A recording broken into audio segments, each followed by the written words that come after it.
Hello everyone, आज हम लोग समझते हैं आर्टिकल 356। आर्टिकल जो 356 है वो संबंधित है प्रेसिडेंट रूल से।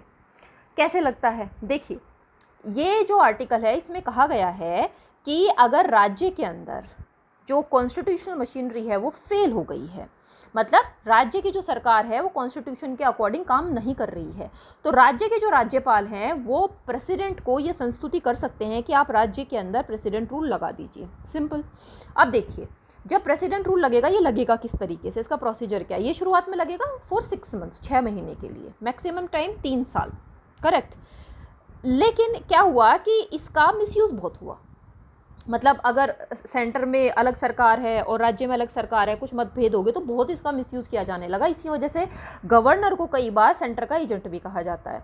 तो फिर सबसे पहले जो प्रेसिडेंट रूल लगा वो लगा 1951 में, पंजाब गवर्नमेंट के हटाया गया, मतलब वहाँ पे प्रेसिडेंट रूल लगा पंजाब के अंदर।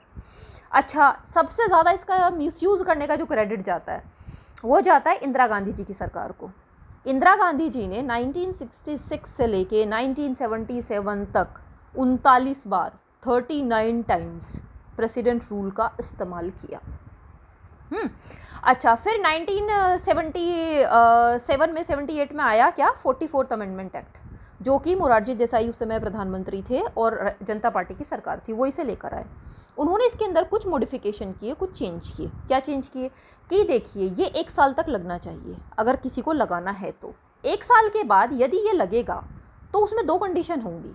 पहली कंडीशन, अगर राष्ट्र के अंदर नेशन में नेशनल इमरजेंसी पहले से ही लगी हुई है, अंडर आर्टिकल 352 नेशनल इमरजेंसी लगती है, राष्ट्रीय आपातकाल, अगर वो लगा हुआ है तो राज्य के अंदर प्रेसिडेंट रूल कंटिन्यू रह सकता है।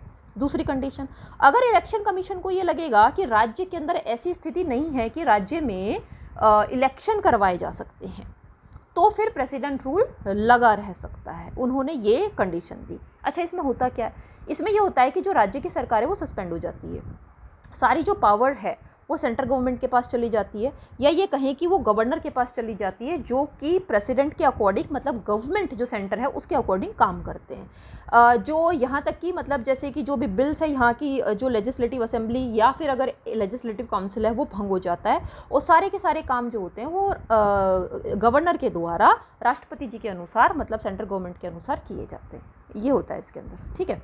अच्छा, इसमें क्या हुआ, क्योंकि काफ़ी कॉम्प्लिकेटेड है और इसमें काफ़ी मतलब एक तरह से कॉम्प्लेक्सिटीज़ बहुत रही हैं, तो समय समय पे अलग अलग आयोगों ने और सुप्रीम कोर्ट ने इसमें कुछ डिसीजंस दिए हैं, राइट। जैसे कि 1983 का सरकारिया कमीशन बहुत फेमस है सेंट्रल स्टेट रिलेशन के लिए। उन्होंने कहा कि ये जो सेंट्रल स्टेट, ये जो पूरा का पूरा जो है, इसमें ये जो मतलब प्रेसिडेंट रूल लगेगा, इसको बहुत वेरी स्पेयरिंगली इसको लगाना चाहिए, इसका इस्तेमाल नहीं करना चाहिए। 1994 का SR बोमई केस बहुत फेमस है सेंट्रल स्टेट रिलेशन से संबंधित।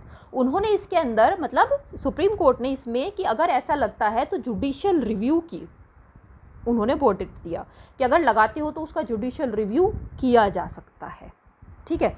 इससे संबंधित एक और केस है पंछी कमीशन। पंछी कमीशन 2007 का सेंट्रल स्टेट रिलेशन से संबंधित एक कमीशन है।